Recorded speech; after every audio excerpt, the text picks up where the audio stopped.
자, 여기 1장은 빠져 있는데 그 1장에 대한 부분은 제가 간단히 말씀드리고 가겠습니다. 오늘은 그냥 한번 들으시면 좋을 것 같은데요. 갈라디아서의 목적이 여기에 나와요. 1장 7절에서 6절은 이렇게 돼 있죠. 그리스도의 은혜로 너희를 부르시는 이를 속히 떠나 다른 복음 쫓는 것을 이상하게 여긴다. 다른 복음은 없다라고 얘기를 하고 있어요. 그래서 지난번에 이제 제가 설교했던 부분들을 오늘은 총정리를 좀 말씀을 드리면 복음이 다른 복음이 없다고 말씀을 하는데 사실은 사람에게는 다른 복음을 쫓는 게 허다하다는 것을 반증하는 겁니다. 그러니까 갈라디아 교회인들한테도 오늘날 우리에게도 그리스도의 은혜가 들어왔음에도 불구하고 이거를 속히 떠난다고 바울이 진단한 거예요. 여기서 속히 떠난다는 거는 금방 떠난다라는 의미도 있겠지만 현상에 묶여서 현상대로 살아가는데 급급하다 보니까 떠나버린다라는 걸 암시하고 있습니다. 그러니까 속히라는 그 개념은 시간적으로 빠르다라는 개념도 있겠지만 인간의 시간, 크로노스의 시간 속으로 그리스도를 끌어내리기 때문에 떠나버린다는 거죠. 그리고 다른 복음이 있다라는 건데 그러면 다른 복음의 반대인 복음에 대한 얘기를 바울이 하고 있잖아요. 바울이 말하고 있는 그런 복음은 어떤 걸 얘기하고 있느냐? 바로 다르다라는 것의 반대라는 거죠. 무슨 얘기냐면 여기서 다르다라는 것은 하나님과는 뿌리가 다르다는 개념인데 하나님과 뿌리가 다른 것에 우리가 복음을 계속해서 뿌리를 오히려 내리고 있었다라는 거죠. 근데 그 복음의 뿌리, 사람이 내리는 복음의 뿌리라는 건 하나님이 말씀하시는 그분의 아들 예수 그리스도의 진정한 생명과는 아무 관련성이 없게 되는 거. 인간의 기대나 인간의 욕망이 세운 우상의 복음이라는 거죠. 그게 다른 복음이라는 겁니다. 그래서 복음이라는 것 자체는 복의 소식을 말하는데 하나님이 말씀하시고 하나님의 정신을 이어받은 바울은 복의 말씀이라는 것에서의 복은 오직 하나님의 사랑밖에는 없고 하나님의 사랑은 그리스도밖에 없는데 그리스도라는 개념은 우리에게 사실 우리의 현상에서 우리의 뿌리 내리고 있는 삶에서 아무 유익을 찾아볼 수가 없다. 이게 다른 복음에 대한 반대의 복음이라는 거죠. 그래서 바울이 이거를 이제 주창하면서 자신의 율법적인 세계, 자신의 윤리적이고 보이는 표면적인 신앙 세계를 완전히 벗어나게 돼버렸다. 이거에 대한 선언이라고 할 수가 있겠습니다. 다른 복음은 없다. 그렇다면 반대로 복음이라는 것은 사실 세상에서 찾아볼 수 없는 것이다. 이게 이제 어렵지만 중요한 주문의 시작이라고 말씀드릴 수 있을 것 같아요. 자, 그걸 이어받아서 2장으로 넘어갑니다. 2장 17절이에요. 유인물을 주목해 보시면 감사하겠는데요. 자, 여기서부터 이해가 이 스토리가 어떻게 등장하냐면요. 자, 우리는 다른 복음하고 복음을 분류하는 싸움을 벌이고 있는 거예요. 이게 바로 영적 전쟁이고요. 우리가 복음이라고 믿었던 것들이 얼마나 많은 수많은 것들이 복음이 아니었구나라는 것을 확인하는 게 그리스도인의 신앙생활의 전부라고 해도 과언이 아니죠. 그러면 복음이라는 것을 찾아가는 과정 속에서 다른 복음을 분별해내는데 다른 복음의 조건들을 바울이 통찰한 게 여기에 등장합니다. 어떤 거냐 하면 바로 죄에 대한 인식이에요. 어떤 죄에 대한 인식이냐? 자, 다른 복음을 쫓고 있는 우리 마음속의 선악과는 우리의 결핍이나 결함을 하나님 앞에서 씻어버리기를 원해요. 근데 그 결핍이나 결함이라는 것은 우리의 감정 중에 무엇과 연결이 되어 있느냐? 바로 죄책감과 연결이 되어 있습니다. 이 죄책감이라는 것은 윤리적인 죄책감도 있지만 자기 욕망에서 출발한 죄책감이 훨씬 강해요. 자기 욕망에서 출발한 죄책감은 뭐냐 하면 내가 불완전하다고 느끼고 내가 뭔가를 신성한 것을 통해서든 윤리적인 것을 통해서든 돈을 통해서든 채우면 이 죄책감이 이 욕망이 충족될 거라고 믿어요. 그게 종교심에서는 죄로 나타나는 거죠. 내가 죄가 많기 때문에 신 앞에 구원을 받을 수가 없어. 내가 죄가 있기 때문에 하나님을 만날 수가 없어 라는 죄책감이 다른 복음의 세계에서는 자라나고 있다는 거예요. 근데 바울은 그 죄가 잘못됐다고 진단하는 겁니다. 예수님이 오셔서 마태복음과 마가복음에서 이렇게 얘기하죠. 세상의 죄를 옮겨가는 하나님의 어린 양이다. 세상의 죄가 뭐냐? 바로 다른 복음이 묻고 있는 죄예요. 그 죄를 치워버리시는 게 예수 그리스도의 목적이라는 거예요. 우리가 번역 성경이나 성경을 읽을 때 잘못된 관점은 세상 죄를 짊어지고 가는 어린 양이라고 생각해요. 그러니까 우리의 죄를 대신 짊어가신다라고 생각해요. 그게 아니라요. 우리가 잘못 짊어지고 있는 이 죄를 치워버리시는 게 예수 그리스도의 역할이라는 거예요. 자, 그래서 2장에서는 이렇게 나온 겁니다. 17절에. 만일 우리가 그리스도 안에서 의롭게 되려 하다가 죄인으로 드러나면 그리스도께서 죄를 짓게 하는 자냐? 그럴 수 없다라고 얘기하는 거죠. 자, 1장과 2장 사이에 어떤 일이 벌어졌냐 하면 다른 복음을 선언한 거예요. 너희들이 다른 복음을 쫓고 있다. 하지만 다른 복음은 존재하지 않는다. 복음은 하나다. 복음은 하나님과 함께하는 것이다. 라고 선언을 한 다음에 그러면 너희들이 다른 복음을 왜 쫓고 있느냐? 그 원인을 추적했을 때 바로 죄의식 때문에 그렇다는 거예요. 근데 이 죄의식은 구약성경, 신약성경을 통틀어서 예수 그리스도와 하나님이 말씀하시는 죄가 아니라는 거예요. 우상의 죄라는 겁니다. 왜냐하면 우리가 우상을 세워놓고 그 우상을 향해서 뭔가를 나아가야 되는데 내 선악과로 비춰보니까 내가 결핍이 있고 결함이 있어. 그래서 이거를 종교적으로 제사를 지내든지 아니면 노력을 하든지 수행을 하든지 이런 걸 통해서 나아가려고 했었다는 거예요. 이게 잘못된 죄인식이에요. 그러면 제대로 된 성경에서의 죄인식은 뭐냐? 나와 하나님이 다르다는 것을 발견하는 게 하마르티아, 곧 죄의 발견이라는 거예요. 여기에 죄는 중립적인 겁니다. 그러니까 항상 말씀드리지만 이거의 죄는 다른 복음 아래에서 내가 생산해 왔던 죄책감, 도덕 윤리, 그리고 인간의 결함, 어떤 신체적인 아픔 이런 것들을 포함시키는 죄인식이 아니라는 거예요. 성경에서 말하는 예수 그리스도가 말하는 죄는 하나님과 내가 다르다는 사실을 깨닫게 해주는 영적 장치라는 겁니다. 그래서 내가 여기 보시면 17절에서 그리스도 안에서 의롭게 되게 하다가 죄인으로 드러난다고 얘기하죠. 이게 맞는 거예요. 자, 의로운 건 뭐냐 하면 하나님을 만나고 싶고 하나님과 함께 기준, 하나님을 이해하고 싶은 하나의 기준을 말합니다. 이게 의예요. 기준이라는 거는 어떤 거냐 하면 말이 통하는 거를 뜻해요. 우리가 언어가 안 맞으면 소통을 못 하잖아요. 마찬가지로 하나님과 우리와도 하나님이 나를 알아보고 내가 하나님을 알아보는 최소한의 공통분모가 있어야 돼요. 그게 디카이노신의 의예요. 이게 의입니다. 그래서 우리는 그리스도 안에서 의를 찾아요. 그런데 우리가 그리스도 안에서 의를 찾게 될 때 말씀이 나타내는 유일한 정답이 뭘까요? 바로 우리가 죄인으로 드러난다는 겁니다.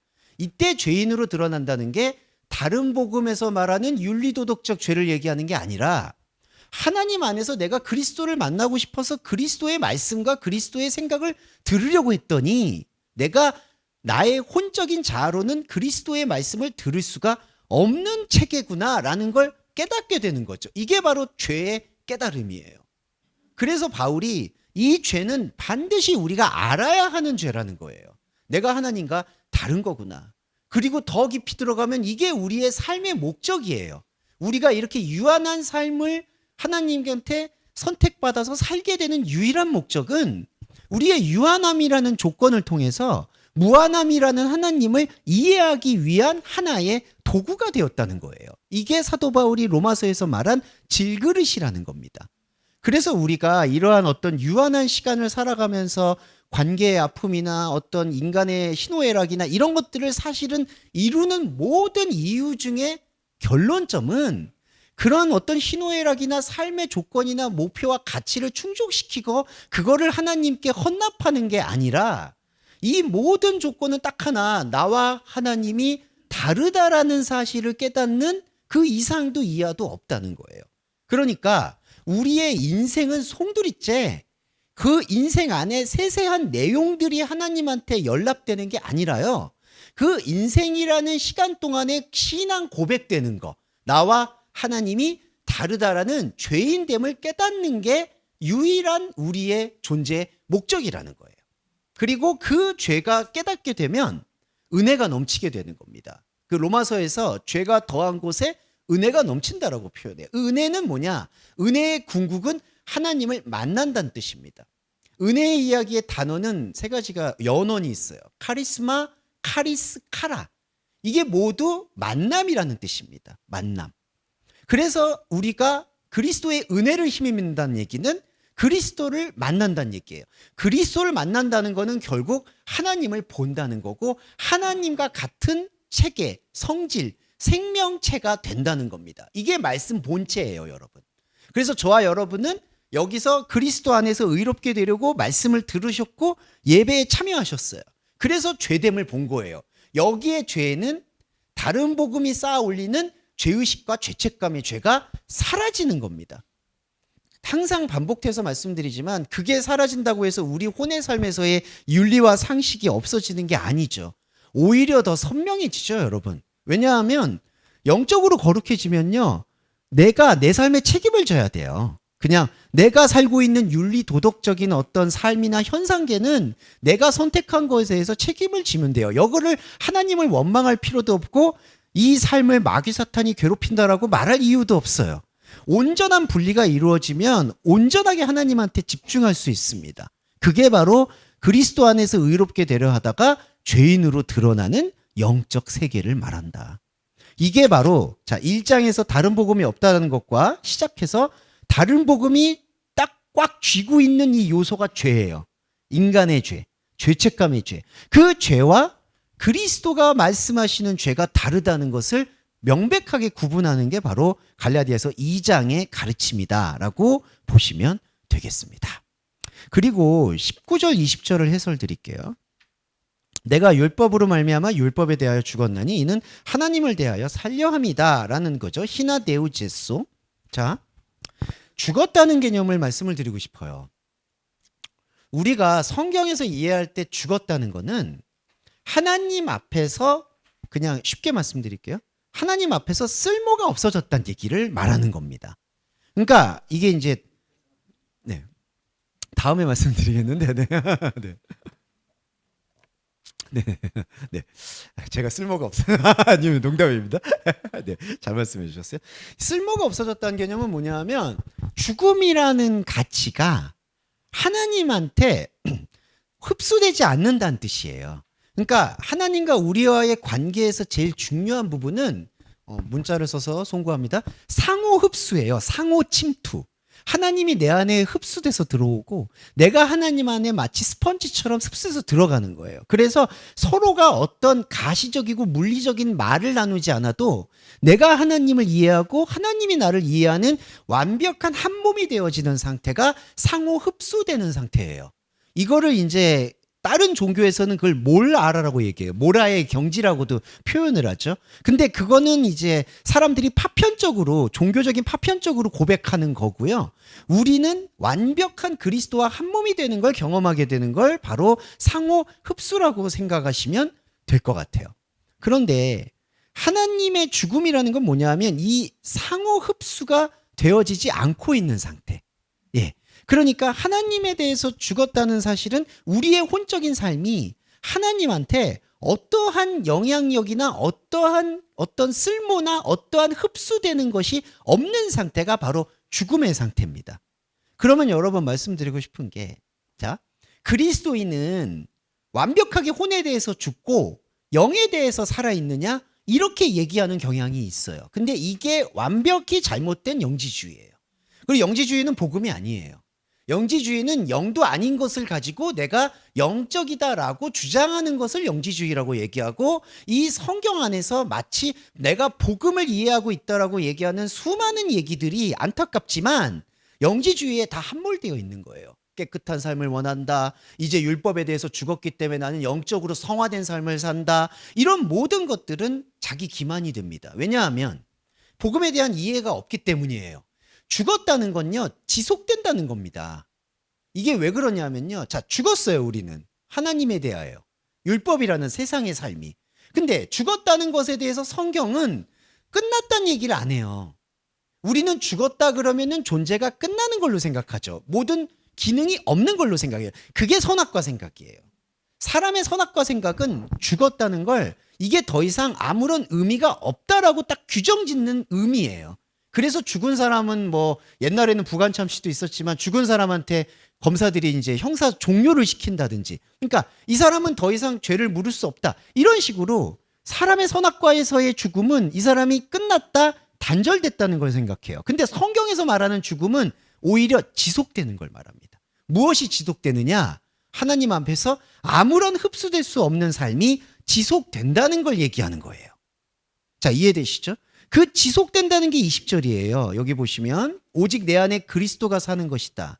이제 내가 육체 안에 사는 것은 자기 자신을 비우신 하나님의 아들을 믿는 믿음 안에서 사는 것이다. 자, 내가 육체 안에서 사는 이유를 설명하고 있죠. 자, 이겁니다. 육체는 계속 살아가요. 근데 모든 육체는 십자가에 못 박혀요. 무슨 뜻이냐? 우리의 혼의 모든 삶은 십자가예요. 그 십자가는 뭐냐 하면은 죄 고백을 하는 유일한 거예요. 죄 고백을 하는 유일한 거는 나와 하나님이 다르다는 것 이상도 이하도 아니에요. 그러니까 여러분, 우리가 살고 있는 삶에는 어떠한 차별도 있을 수 없어요. 그러니까 나는 더 많이 알고 저 사람은 적게 알고 나는 더 성숙하고 적게 알고, 그게 십자가 앞에는 아무 의미가 없어요. 인종이든 배움이든 학식이든 어떤 것이든 여기서 함정에 넘어가면 안 됩니다. 뭐 어떤 사람은 그럼 더 많이 알고 있느냐 않느냐, 어떤 사람은 더 윤리적이지 않느냐, 그거는 아니에요. 십자가 앞에서는 그것이 의미가 사라져요. 그러면 우리의 혼의 삶은 모든 것이 십자가 앞으로 귀결되는데, 십자가는 뭐냐? 나와 하나님이 다른 신앙 고백의 중심이라는 거예요. 그래서 육신의 모든 삶은 의미가 없다는 거예요. 육신의 모든 삶은 의미가 없다는 것은 십자가를 고백하는 것 이상도 이하도 없다는 얘기예요. 이게 육체의 죽음이에요. 그래서 저와 여러분은, 그리스도인은 육체의 죽음을 지속하는 사람이라는 거예요. 육체를 어찌됐든 살려서 그 육체가 십자가 말고 다른 의미가 하나님께 전달될 수 있을까라고 기대하는 모든 것들을 못 박는 게 진짜 그리스도인이에요. 저와 여러분이 그 그리스도인의 중심에 갈라디아서를 통해서 확증하신 거예요. 이제는 내가 그리스도와 함께 십자가에 못 박혔다는 이 유명한 구절을 저와 여러분이 완벽히 흡수하신 거예요. 십자가에 못 박혔다는 건 우리 삶이 죽은 게, 그러니까 인간적인 욕망이나 인간적인 생각이 딱 끝났다가 아니에요. 우리가 살고 있는 이 모든 뒤엉켜 있는 것들이 하나님을 믿는 믿음 안에서 모든 게 십자가라는 거예요. 잘 됐든 못 됐든 기쁘든 슬프든. 그러니까 여러분, 이게 바로 이제 단어를 써서 죄송한데 초연해지는 겁니다.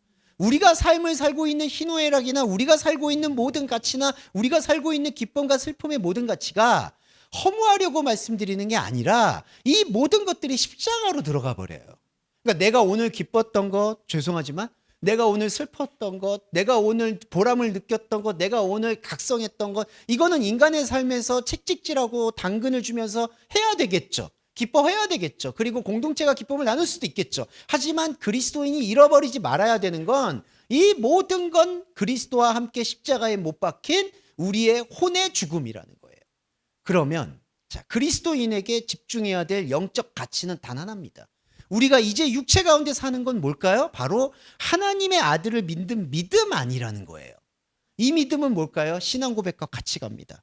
이 신앙 고백은 뭘까요? 내가 하나님이 아니었고 내가 하나님을 믿을 수 없다라는 그 처절한 절망, 죄 고백과 함께하는 게 믿음이에요. 그러니까 믿음이라는 거는 내가 믿습니다라는 신념이 쌓이는 게 절대로 아니라는 거예요.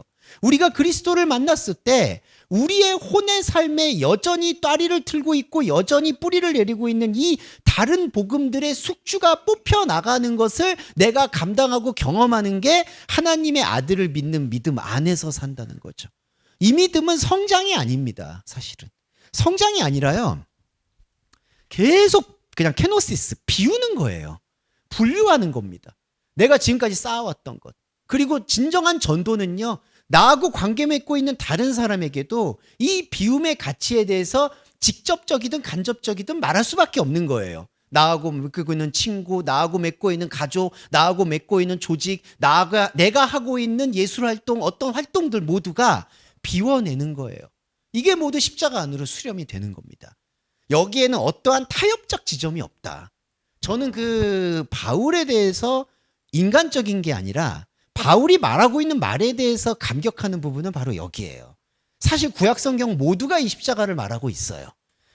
제가 또 의견을 구하지 않고 다음 텍스트를 다니엘서를 보려고 하는데 죄송해요. 이렇게 이번 연도는 제가 좀 주도적으로 가게 되는데 다니엘을 보면은 완전히 권력적 망상에 사로잡혀 있는 한 인간의 두 내면자를 보실 수 있게 돼요. 초식을 먹음으로써 복음에 참여하고 있는 다니엘과 그리고 자기 망상에 사로잡혀서 내가 이스라엘의 왕과 지도자가 될 수 있다라고 망상에 빠져 있는 또 다른 다니엘. 이 다니엘과 이 다니엘이 서로 충돌하는 이야기가 다니엘서의 핵심입니다. 그와 마찬가지로 우리 안에서도 우리의 삶이 가지고 있는 모든 흐름이 십자가 안으로 귀결될 수밖에 없다는 것을 바울이 자기의 모든 인생을 어떻게 보면 쏟아부어서 선언했기 때문에 저는 이 바울이 말하고 있는 인간적인 면을 떠나서 그의 말씀 자체가 예수 그리스도의 말씀의 정신과 정확히 맞닿아 있다. 그래서 이 테두리를, 이 틀을 끊지 않고 이 틀을 이어서 구약 성경을 볼 때만이 저는 구약 성경 안에 나타난 십자가가 읽힐 수 있다라고 보는 거죠. 자, 1장과 2장을 한번 정리해서 다시 한번 말씀드리면 우리는 다른 복음이 없다라고 얘기하는 바울의 말씀 안에 우리 안에 수많은 다른 복음들이 앞으로도 여전히 지금 뿌리를 내리고 있다는 사실을 인정해야 할 것입니다. 그러면서 가장 컸던 우리의 죄인식을 성경에서 구별해 나가는 게 첫 단추라고 바울이 말하는 거죠. 여기서 죄의 구별은 죄는 죄책감을 얘기하는 게 아니라 하나님과 다름을 얘기하는 유일한 표지다. 그러면서 우리가 죽음에 대해서 새롭게 생각해야 되는 건 우리는 죽음을 역설적으로 살아가야 되는 거예요. 왜 살아가야 되느냐, 죽음을. 이 삶이 완벽히 십자가 앞에서 무가치하다는 것을 하나님과 다르다라는 죄고백으로 연결시켜서 내 모든 삶의 무의미와 무가치함과 허무함과 허망함을 하나님 앞에 온전한 죄고백으로 드릴 수 있게 될 때 하나님이 내 안에 흡수가 되고 내가 하나님한테 완벽히 흡수가 되는 은혜가 완성이 된다는 거죠. 그러면 그 은혜는 산상수훈에서 말하는 율법의 1.1획이라도 버리지 않고 이루는 말씀 성취가 되고요. 이 말씀 성취가 구원입니다. 그리고 이 구원은 누구도 범접할 수가 없어요. 심지어 혼적인 나조차도 영의 주원귀를 이제는 범접을 못해요.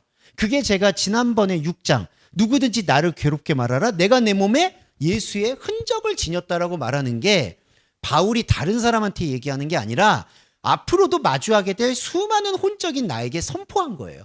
너희들이 아무리 나를 현혹을 해도 내 안에 있는 예수 그리스도의 흔적은 십자가는 절대로 범접할 수가 없다. 이거는 여러분들이 계속해서 심으셔야 될 말씀의 핵심이라고 봅니다. 자, 이 말씀의 핵심을 가지고 3장을 또 이어가 볼게요. 저주라는 단어가 나오죠.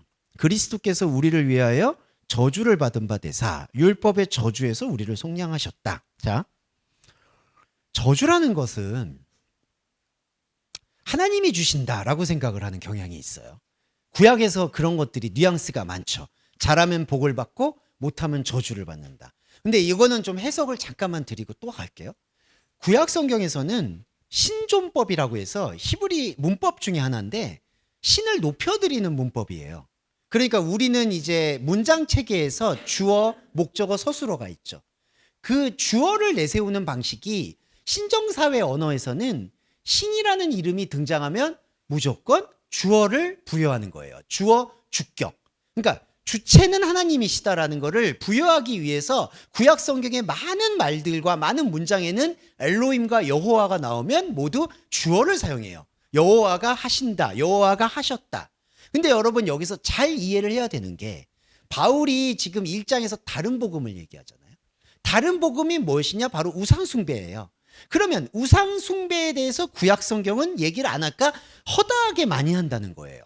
얘기를 다시 돌아와 보면 구약 성경에서 하나님이 엘로힘이 나오면 모든 게 하나님이 말씀하셨다는 게 아니라 우리가 생각하는 다른 복음이 세운 엘로힘이 우리를 지배하고 있었다라는 걸 신앙 고백하게끔 만들어가는 게 구약 성경의 말씀이라는 거죠. 이거 이해가 되셨죠? 그래서 하나님이 잘하면 복을 주고 못하면 저주를 준다라는 이 개념을 어떻게 이해해야 되느냐? 우리가 다른 복음으로 세운 하나님은 그런 분이다라고 우리가 디자인을 했다라는 걸 고백하게끔 이끌어준 말씀이라는 거예요. 그러니까 하나님이 저주하신다는 게 아니라 하나님이 내가 잘못하면 이렇게 하실 거다라고 우리가 머릿속에 체계가 잡혀 있다는 거죠. 이게 다른 복음입니다. 이 다른 복음은 교회를 안 다니는 사람도 다 허다해요. 그냥 내가 섬기는 신, 내가 섬기는 가치에 불성실하거나 내가 진정성을 담지 않으면 내가 섬기는 신이나 내가 섬기는 가치가 나를 배신하겠지. 수많은 정치인들이나 이데올로기나 이 모든 것들도 바로 그 망상의 가치, 하나님이 볼 때는 완벽한 망상의 가치에 사로잡혀 있는 거죠. 이게 구약 성경입니다. 그래서 사실 구약 성경을 읽을 때는 하나님이란 단어가 나올 때 오히려 이 도케마조가 돼야 돼요. 이게 진짜 하나님이 말씀하시는 내면의 소리인지 내가 만들어낸 우상이 쏟아내고 있는 우상의 소리인지를 구별하는 말씀의 분별력이 있어야 된다는 거죠. 이거를 얘기하는 게 바울의 다른 복음이라는 거예요. 그러면 여기서 그리스도께서 우리를 위하여 저주를 받았다. 이 얘기는 뭐냐? 우리는 이게 바로 제일 안타까운 대리만족인데요. 대리충족. 그리고 이 제사에 대한 가장 큰 오해예요. 십자가에 대한 오해. 그리스도가 우리를 위해서 대신 저주를 받았다라고 생각하는 겁니다. 근데 여러분, 거기서 그 연원이 어디서 왔느냐? 제가 구약을 좀 장황하게 말씀드렸지만 하나님이 우리 인간을 참지 못해서 지금 저주를 내리려고 하고 있다라는 게 사람이 구약 성경을 읽을 때의 전제라는 거예요. 우리는 죄인이 되었고 하나님 앞에서 불순종했기 때문에 하나님은 우리를 처벌하려고 하는구나. 그러나 한편으로는 하나님이 사랑이 많으셔서 자기 아들을 보내서 그 처벌을 하나님 당신의 아들이 대신 받게 하셨구나. 이게 대리속죄라는 거예요. 그런데 여러분, 이 대리속죄가 어디서 왔을까요? 바로 다른 복음에서 온 거예요. 다른 복음의 그 피라미드의 끝은 신이, 하나님이 우리를 형벌할 거라는 거예요. 그러면 조금 더 깊게 말씀드릴게요. 왜 형벌할 거라는 해석이 나왔을까요? 바로 창세기 2장에서 나옵니다. 창세기 2장에서 하나님께서 한글 번역 성경에 의하면 동산의 모든 나무는 임의로 먹되 선하게 알게 하는 나무를 먹지 마라. 이거 먹으면 넌 죽는다. 그러니까 하나님이 인간과 언약을 번역 성경에 의하면 금기로 주시는 거니까요. 그러니까 모든 건 다 해도 되는데 이것만 안 하면 돼. 이렇게 한다는 설정이라는 거예요. 근데 우리가 알고 있는 바울의 복음과 그리스도를 관통해서 봤을 때 그 창세기 2장의 진실은 이거예요. 뭐냐? 너의 존재는 나의 언약체야. 나의 언약체로서 이 삶을 살아갈 때 하나님에 대한 생명을 먹고 생명을 이해하는 게 너의 의무야. 그게 창세기 2장 16절에 동산에 있는 모든 나무는 임의로 먹되라는 번역 성경을 다시 해석해 보면요. 동산 중앙에 있는 그 나무는 너가 반드시 먹어야 한다. 그렇지 않으면 선하게 알게 하는 나무가 너를 지배할 거다라는 내용이라는 거예요.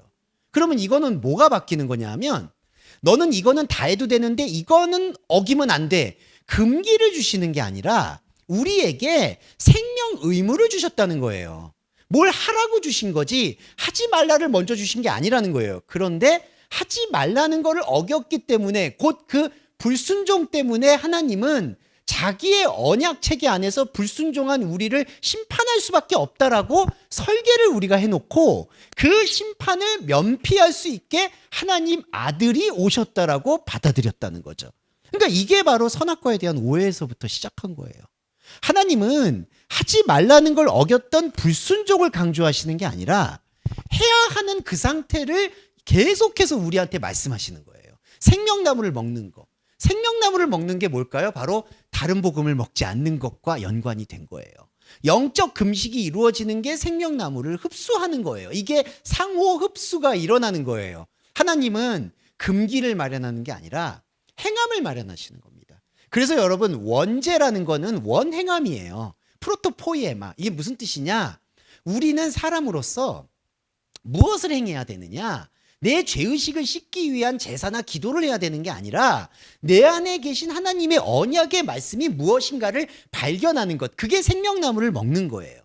바로 이게 이루어져야 되는 겁니다. 그래서 그리스도께서 우리를 위하여 저주를 받았다는 이 말씀을 풀이해 보면 저주가 무엇인지, 그 저주가 어디서 왔는지를 나타내신 게 그리스도의 역할이라는 거예요. 자, 대리속죄는 뭐냐면요. 아까 다시 한 번만 말씀드릴게요. 대리속죄는 하나님은 우리에게 불순종했기 때문에 우리를 벌하시는 거야, 심판하시는 거야 라고 말하는 게 대리속죄예요. 근데 우리를 사랑해서 아들을 보내셨어. 여러분, 이거는 한마디로 세디스트입니다. 세디스트라는 건 뭐냐면 우리를 벌 주고 병 주고 약 주는 거예요. 우리를 딱 너 진짜 잘못했어. 넌 내 규칙에 어긋난 진짜 죽을 만한 인간이야. 그래서 모든 인류는 타락했다라고 얘기해요. 근데 마음 한편으로는 애증이 있어. 하지만 얘를 살리고 싶어. 그래서 아들을 보내요. 아들도 죽이고 여기도 심판하고, 이게 아주 죄송합니다, 피가 넘치는 종교예요. 이 피도 흘리고 저 피도 흘리고, 그래서 뭔가 피가 있어야지 만족감을 얻는 피의 종교로 이게 굶주렸다는 거죠. 근데 여러분, 이게 심리학적 기원을 말씀드리면 이렇게 되면 어떻게 되느냐, 우리한테 전제가 안 지워지는 게 불순종의 전제가 안 지워져요. 절대로. 이게 무슨 얘기냐면요, 내 실제 아버지가 저를 완전히 전제를 규정해 버렸어요. 너는 나쁜 놈이야. 네, 이게 안 지워져요. 자, 너는 나쁜 놈이야. 넌 잘못했어. 근데 잘못했지만 내가 너한테 기회를 줄게. 그래서 그에 상응하는 또 다른 아들을 희생시켜서, 또 다른 배다른 형제를 희생시켜가지고, 자, 내가 너의 죄 때문에 내 아들을 죽였어. 근데 나 너 사랑해. 이렇게 얘기하면은 여러분, 어떤 마음의 전제가 안 지워졌죠? 아버지한테 잘못했다는 거는 영원히 안 지워지는 거예요. 내가 아버지한테 잘못해서 아버지께서 예수 그리스도를 보내서 피로 씻었다라고 얘기하면 아무리 사랑을 얘기해도요, 그 근간, 파운데이션에 뭐가 있느냐? 내가 아버지 하나님과 저주받을 놈이었다는 게 안 지워진다는 거예요. 여러분, 이게 어디까지 갈까요? 천국이라고 말하는 거기까지 가요, 여러분. 그러니까 이게 얼마나 잘못된 거냐 하면, 하나님은 사랑이시다라고 얘기하면서 하나님이라는 존재를 병 주고 약 주는 존재로 만들어버린 거예요. 자, 이거를 완전히 깨트려 버리는 게 그리스도의 십자가예요.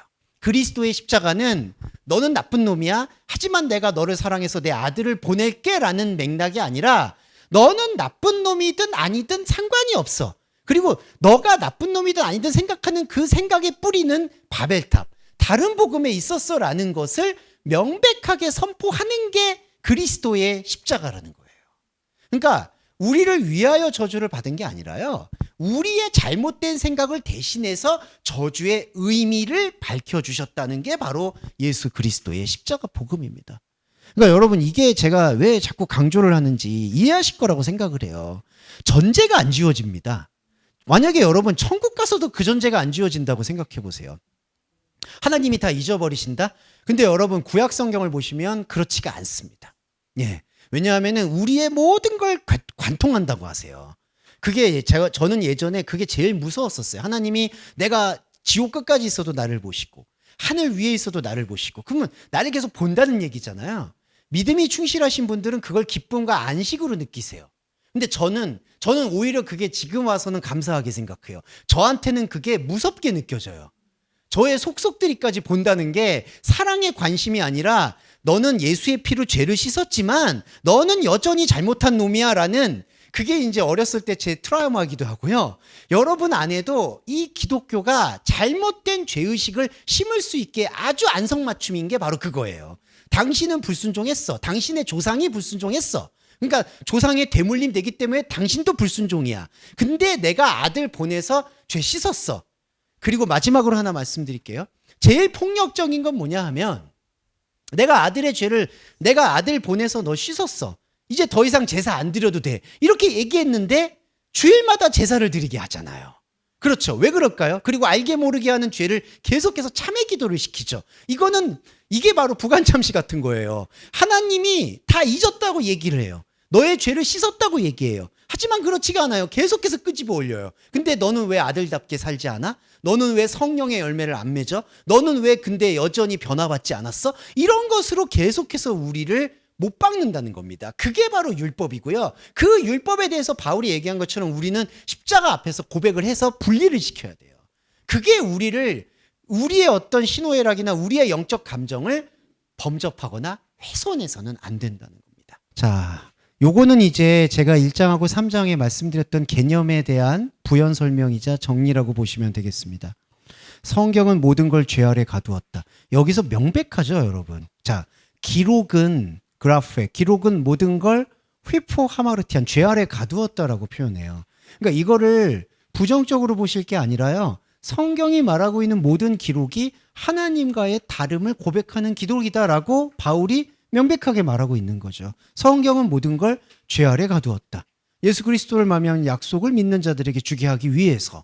그러니까 우리는 성경의 기록이라는 것 자체를 하나님과 다름의 기록으로 이해할 수밖에 없는 거죠. 이게 바로 명백합니다. 자, 그런데 믿음이 오기 전에라는 게요, 여러분, 그게 시간적으로 율법이야, 믿음이야, 이게 아니에요. 아시겠지만 믿음의 바깥이라는 거예요. 그러니까 우리도요, 그리스도인으로서 믿음이 있고요, 영적 자아가 있고요, 영적 자아가 아닌 요소들이 있다는 거예요. 이게 바로 믿음이 오기 전이라는 뜻입니다. 그러니까 이게 BC, AD 이렇게 나눠지는 게 아니라요. 이거는 제가 한 가지만 정확하게 말씀드리고 싶은 게, 여러분, 우리가 시간이 지난다고 해결해 준다라는 속담이 있지만 저는 그거는 절반은 믿고 절반은 못 믿어요. 네, 시간이 지났다고 해결할 수 있는 문제들이 몇 개나 있겠습니까? 죄송한 말인데. 물론 시간이 지남으로써 우리의 어떤 감정 체계들이 희석화되거나 약화되는 건 있겠죠. 하지만 전혀 해결되지 않는 것들이 많아요. 오죽하면 2000년이 지났는데 복음에 대한 이러한 해석이 계속 막혀 있잖아요. 그게 무슨 뜻을 얘기하느냐? 믿음이 왔다, 나는 이제 달라졌다, 이런 게 아니라는 거를 저는 강조하고 싶은 겁니다. 이거는 한 자아가 믿음의 영역과 믿음이 아닌 영역을 믿음이 오기 전이라고 표현했다고 보셔야 돼요. 그러면 율법이라, 이 율법이라는 게 뭐냐 하면 다른 자아가 살아내는 방식들이에요. 그러니까 성경의 계명의 본질은 내 이웃을 내 몸과 같이 사랑하라는 거거든요. 그럼 내 이웃이 뭐냐? 잘 아시겠지만 우리 안에 있는 하나님과 연결되지 못하고 있는 나의 다른 자아들을 말하고 있는 겁니다. 그 다른 자아들이 복음으로 하나가 되는 게 율법의 완성이에요. 왜냐하면 우리는 믿음의 영적 자아를 가졌어요. 생명을. 하지만 우리의 생명을 갖고 있는 영적 자아와 반대로 우리가 살아가고 있는 수많은 관계 속에서의 혼적인 자아는 율법에 매여 있다라는 것이죠. 그러면 율법에 매여 있는 것들이 어떤 기능을 하느냐가 24절에 율법이 우리를 그리스도에게로 인도하는 파이디고스, 몽학선생이 된다. 이 몽학선생이 뭐냐 하면 바로 질그릇이라고 이해해 주시면 돼요. 이 몽학선생은 교육한다는 뜻입니다. 자, 복음은요, 교육하는 게 아니죠. 그런데 잘 이해해 보세요. 교육하는 게 아니라고 어디서 하늘로부터 떨어진다? 그게 잘못된 거죠, 여러분. 그러니까 우리 옛날에 사이비 종교 얘기할 때 지통계시 같은 거 있죠. 갑자기 영감이 생긴다. 뭐 천재적 재능이 떨어졌다. 근데 그거는 말이 안 돼요. 왜냐하면 우리는 하나님과 다름을 이해하기 위한 장치로서 우리의 몸이 선물로 받은 거예요. 그래서 우리는 교육이라는 것 자체가 삶을 부딪힌다라고 표현할 수가 있겠어요. 우리는 우리의 삶을 부딪히거나 우리의 언어를 통해서 여기에는 하나님이 계시지 않는구나, 하나님과 나는 다르구나라는 걸 깨닫는 거예요. 이게 율법입니다. 그러니까 율법이라는 것 자체는요, 우리한테 하나님이 없다라는 신앙 고백을 해줄 수 있는 교육적 장치라는 거예요. 그리고 이 교육적 장치라는 게 없어지는 게 아니라 앞으로도 계속해서 작동된다는 거예요. 그래서 25절에 믿음이 온 후로는 우리는 몽학선생 아래 있지 않다. 이 얘기는 뭐냐 하면 주체가 달라졌다는 뜻이에요. 자, 뭐 볼게요. 믿음이 왔다라는 거는 믿음이 우리 안에서 나를 주장했다는 거예요. 나의 안에 있는 영적 자아를 드러냈다는 거예요. 그러면 여러분, 예전에는 다른 복음에 의해서 내 주체가 결정이 됐잖아요. 그런데 저와 여러분은 제가 단언하는데 이제는 그 주체가 다른 복음에 있던 주체가 아니라 영적인 자아가 주체가 되셨다는 거예요. 여러분이 부정하든 부정하지 않든 이거는 복음을 듣고 이 프로시코마에, 이 예배에 참여하고 있는 여러분 안에 흐르고 있는 명백한 스티그마, 흔적이에요. 그게 영적 주체예요. 그리고 믿음이 온 후로는 이게 바로 주체가 바뀐 거예요. 근데 중요한 건 주체가 바뀌었다고 했을 때 그럼 우리는 이제부터 어떤 신앙생활을 해야 될 것이냐? 중요한 거는 역설적으로 다시 몽학선생을 봐야 되는 거예요. 왜 그럴까요? 자, 우리는 영적 주체가 있어요. 근데 영적 주체로 확인하려면 우리는 우리의 삶에서 하나님과 다르다는 것을 끊임없이 발견하는 도키마조, 분별의 예배가 필요해요. 내가 다른 복음에 얽매여 있었구나. 앞으로도 더 계속해서 이런 것들이 우리 안에 숙주처럼 자리 잡고 있구나. 그거에 대한 영적 가지치기가 필요하다는 거죠. 그래서 우리는 몽학선생 아래 있지 않다는 얘기는 주체가 바뀌었다는 얘기지, 몽학 선생이라는 율법을 통해서, 우리의 언어를 통해서 하나님이 없는 복음을 발견하는 일은 계속 돼야 된다는 거예요. 이거 이해되시죠? 그러니까 이게 또 잘못된 건 뭐냐면, 우리는 이제 믿음에 거했기 때문에 더 이상 율법에 있지 않다, 이렇게 얘기하는 게 영지주의가 된다는 거예요. 그거는 복음의 올바른 태도가 아닙니다. 그러면 뭐 율법도 잡고 복음도 잡냐, 이게 아니죠. 정리해 드릴게요. 우리는 이제 믿음의 주체로서 성경을 보는 거예요. 믿음의 주체로서 구약을, 쉽게 말하면. 그러면 제가 설교를 해드렸고 같이 말씀 나눴던 것들이 이해가 되실 거예요. 이삭을 바치려고 하는 것은 아브라함의 욕망이다. 이스마엘을 끌어들인 것은 하나님에 대한 계명을 우리의 생각으로 오해한 거다. 이런 것들이 다 고구마 줄기가 따라오듯이 풀리는 거죠. 이게 뭘로 보는 거죠? 율법을 통해서 복음을 보는 거예요. 네, 이렇게 이해해 주시면 되겠습니다. 그러니까 더 이상 있지 않다라고 얘기해 놓고 사실은 조금 있다가 초등학년으로 돌아간다는 얘기가 나오는데, 그렇게 말은 해놓고 우리가 그 다음에 신앙생활은 어떻게 할까요? 믿음의 삶이라고 얘기하죠. 이게 잘못된 큐티예요. 예, 왜냐하면 이제는 그리스도이니까 그리스도인께 살아야지라고 하는 교훈을 어디서 얻죠? 또 구약에서 얻어요. 뭐 선한 행실, 어떠한 것, 그리스도인 닮은 삶, 성화된 삶, 이 모든 것들은 다 어디서 왔죠? 또 잘못된 율법에서 왔는데, 말은 율법을 끌어당기면서 진짜 고백은 그렇게 안 해. 나는 하지만 저런 일반적인 윤리도덕한 사람하고 달라. 나는 그리스도를 믿고 있어. 이게 다른 복음으로 포섭될 가능성이 너무나 큰 겁니다. 그래서 이 말씀을 드리는 이유는, 믿음이 온 후로는 몽학성생활이 있지 않다는 건 난 더 이상 거기서 벗어났다는 얘기를 하는 게 아니라는 거예요.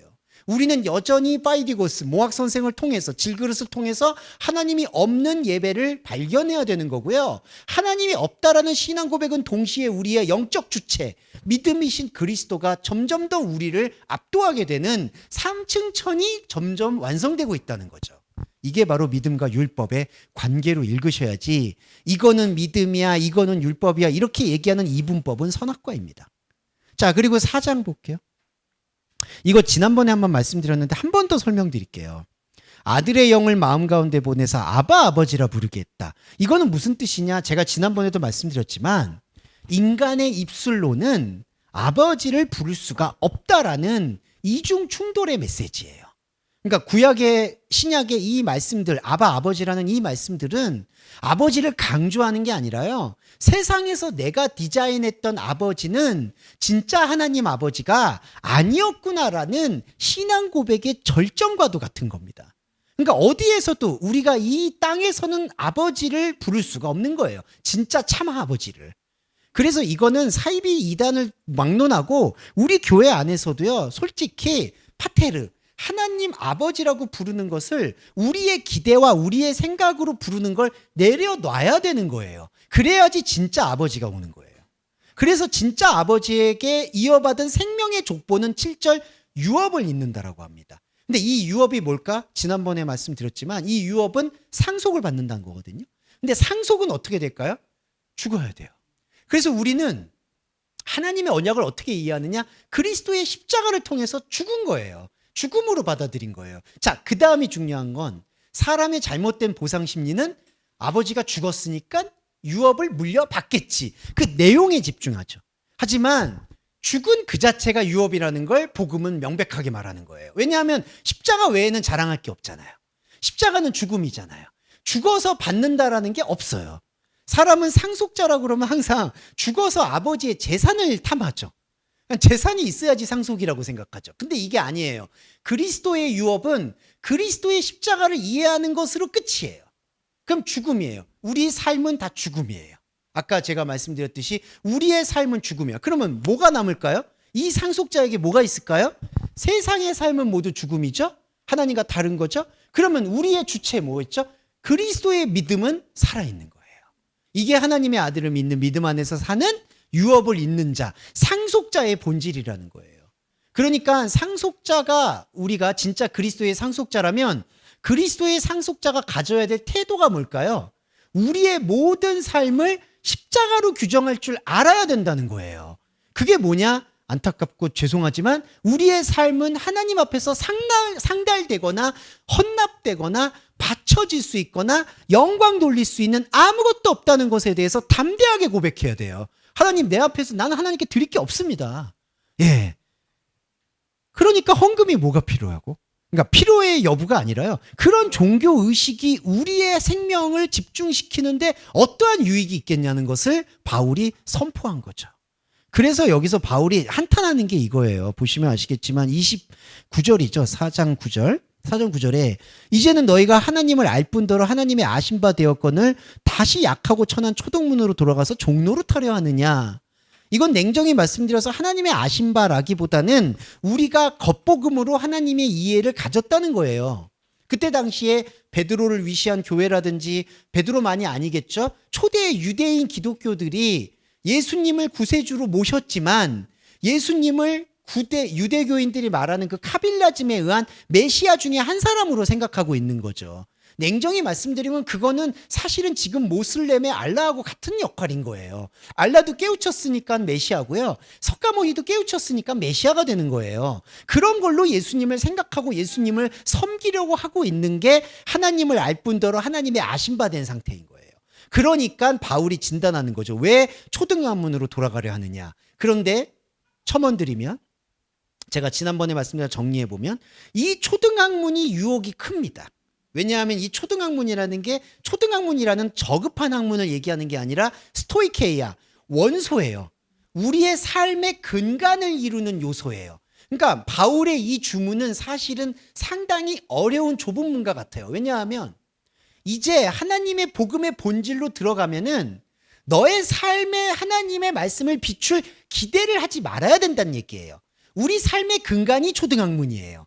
우리 삶의 어떤 요소, 나의 희노애락, 나의 미래에 대한 두려움과 걱정, 어떤 인생 설계, 이 모든 것들이 초등학문이에요. 근데 이 초등학문에다가 더 이상 복음을 비추지 말라는 게 바울의 엑기스예요. 그러면 저와 여러분이 이 엑기스를 묵상하게 될 때에는 사실 이거는 간단한 복음이 아닌 거죠. 왜냐하면 저도 마찬가지죠. 저 한 주를 돌이켜보면 계속해서 이 저의 초등학문, 저의 삶의 여건에 하나님을 계속해서 주입시키려고 하는 욕망이 들끓어요. 말은 편하죠. 내가 하나님의 말씀을 잘 듣기 위해서 내 환경을 하나님께서는 다스려 주셔야 된다. 명분은 좋죠. 하지만 그 마음속에 따리를 틀고 있는 건 뭘까요? 내가 편해지거나 내 일이 잘 풀려서 그냥 하나님과의 관계를 내가 잘 풀리면 하나님과의 관계가 잘 유지되겠지 하는 그 헛된 기대가 있다는 거예요. 근데 여러분 잘 아시겠지만 우리 삶이 잘 풀린다고 하나님을 잘 믿을까요? 절대 그렇지 않습니다. 그럼 반대로 우리 삶이 역경과 고난과 가시밭길이 돼야지 하나님을 찾을까요? 절대 그렇지 않아요. 그러니까 제 말씀은 그 극단적인 것에 부안해동되어서 하나님을 팔아버리려고 하는 이 매춘 행위를 멈춰야 한다는 거예요. 이게 바울의 절규입니다. 왜 초등학문으로 돌아가려고 하느냐? 그거는 바울 자신한테 하는 말이기도 해요. 그 바울의 전도 여행 중에 별별 보고 싶지 않은 일들을 얼마나 많이 봤겠어요. 예. 근데 바울이 그런 것들에 대해서 계속해서 흔들리고 계속해서 핍박받고 어려워도 계속해서 복음을 거기다가 일단은 적용을 안 하려고 하는 그 원칙을 견지한 거죠. 저와 여러분도 제가 이제 그래서 배려의 기도의 내용을 좀 다르게 한 건 배려해 주십사라고 하는 것도 내가 말씀을 잘 보기 위해서다라는 것도 사실은 목적성이잖아요. 그래서 드리고 싶은 말씀은 이러면 계속 정뚝떨이 돼. 정이 계속 뚝뚝 떨어지는 건데, 예, 그래도 여러분 계속해서 이 에센스로 가시기 위해서 제가 말씀드리는 그 원문은 저한테도 책찍질해야 되고 여러분한테도 계속 말씀을 새기셔야 될 주절이 저는 4장 9절이라고 봐요. 초등학문으로 계속 돌아가려는 이 욕망을 끊어낼 때 오히려 찬란하게 빛나는 이 별과 같은 복음, 이 복음에 대한 생각이 갈라디아서가 말하고자 하는 알파 오메가다. 이렇게 말씀드릴 수 있겠고, 자, 조금만 더 설명드릴게요. 오늘 5장은 성경의 열매 얘기했죠. 성령의 열매는 이렇게 설명드릴 수 있습니다. 제가 전 시간에 프로토포이에마라고 원행함을 말씀드렸잖아요. 원행함이라는 건 하나님의 본질이 춤을 추는 거예요. 이게 복음입니다.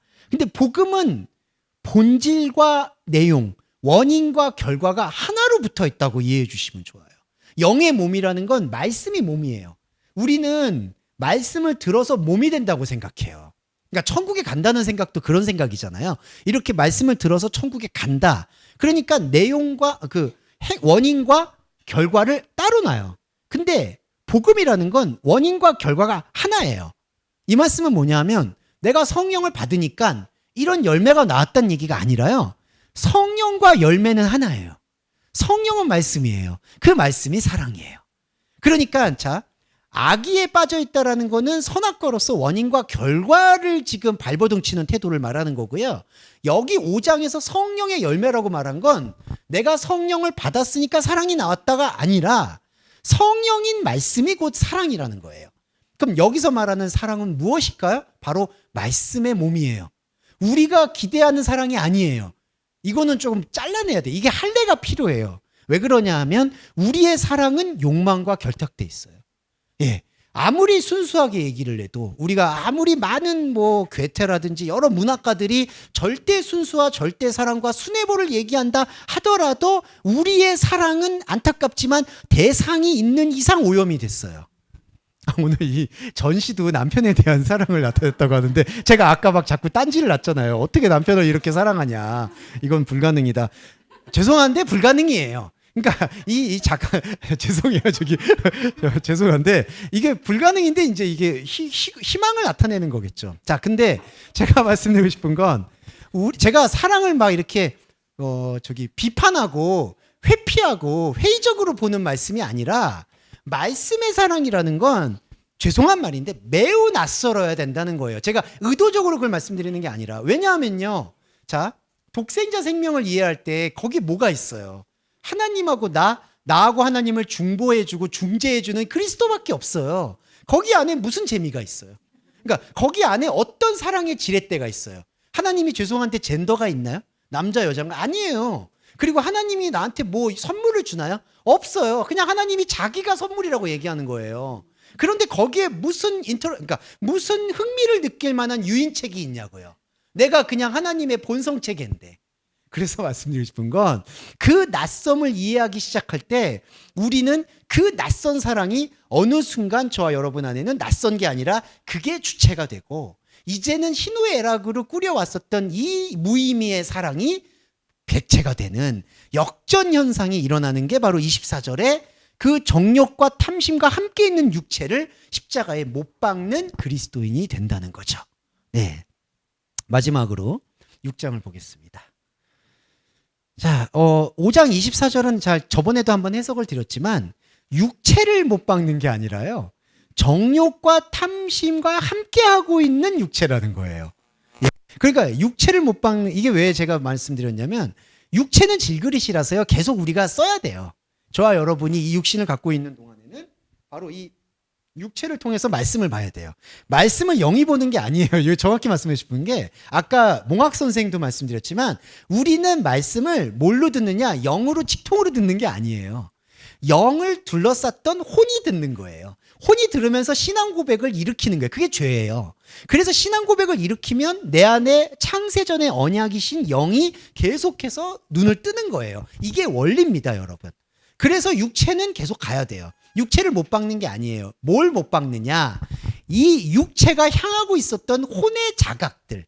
그러니까 이 정욕이라는 게 뭐냐 하면은 에피디마스가 욕망이라는 건데 그 욕망이 아까 제가 사랑도 욕망이라고 말씀드렸잖아요.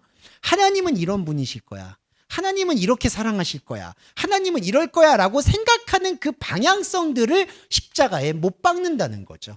이게 바로 육체를 못 박는 게 아니라 정욕과 탐심을 향하고 있는 육체를 못 박는다는 얘기예요. 이거는 사도 바울의 그 표현에서 정확히 나와요. 사도행전 맞죠? 바울이 핍박하러 가다가 눈을 멀어요. 그리고 다시 비늘이 벗겨지면서 새로 써요. 이게 바로 십자가에 못 박는 그리스도와 함께 죽고 그리스도와 함께 사는 삶의 반복인 거예요. 저와 여러분도 이 삶이 반복해 되는 거고요. 그리고 마지막으로 6장 14절이 아주 은혜롭고 외로운 게 외롭다는 표현은 제가 항상 늘 드리는 말이지만 사실은 그 단어도 현상적인 언어일 뿐이지 영의 언어에서는 외로움은 더 이상 통용되지 않습니다만 드리고 마무리할게요. 그러나 내게는 우리 주 예수 그리스도의 십자가 외에는 결코 자랑할 것이 없다. 제가 항상 말씀드리는 거지만 이 자랑은 밖에다 하는 게 아니에요. 그래서 교회가 십자가를 표방하고 우리는 십자가 교회다 얘기하고 있는 게 오히려 십자가를 모욕할 수 있다고 제가 말씀을 드리는 이유는 자랑한다라고 하니까 우리 교회는 십자가만 내세운다.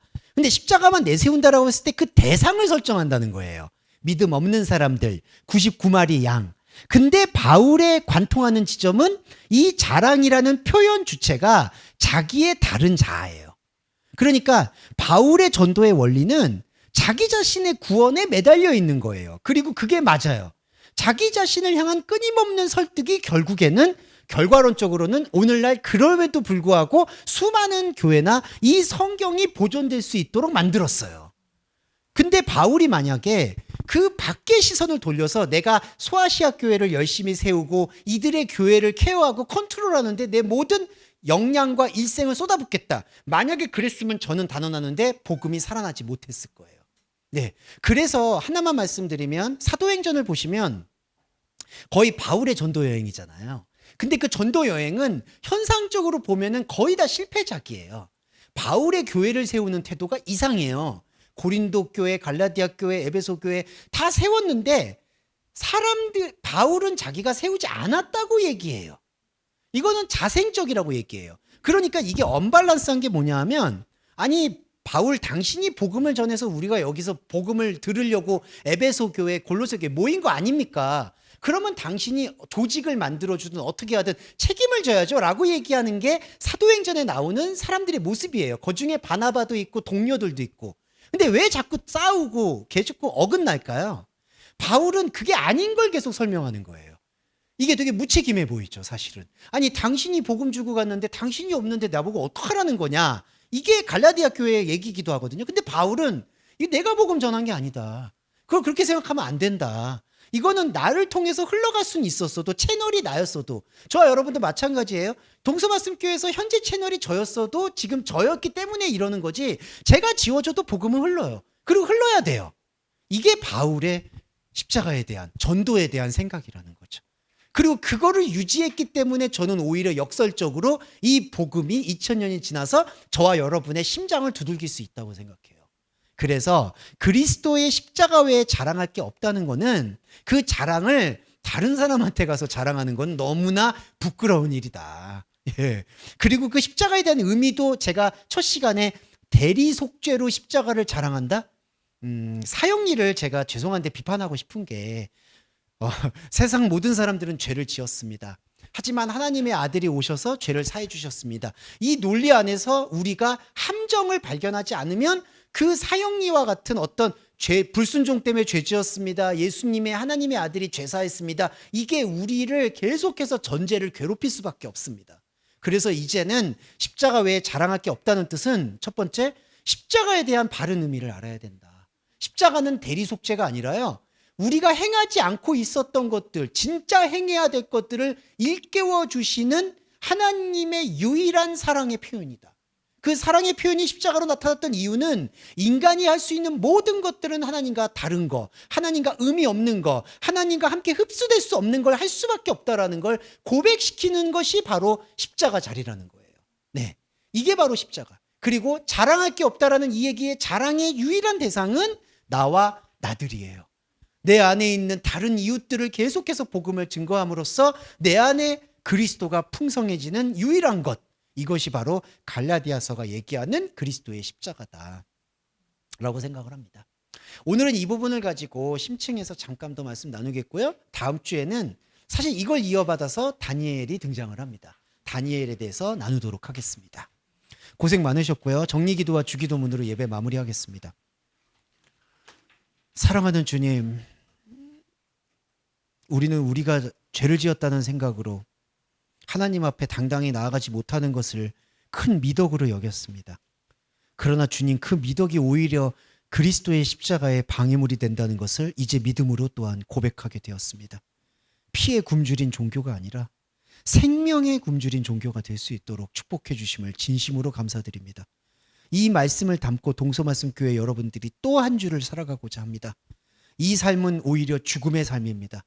죽음의 삶이 더 선명해질 수 있도록 당신의 말씀이 더 깊어질 수 있도록 인도해 주시기를 소원하며 예수 그리스도의 이름으로 기도합니다. 아멘.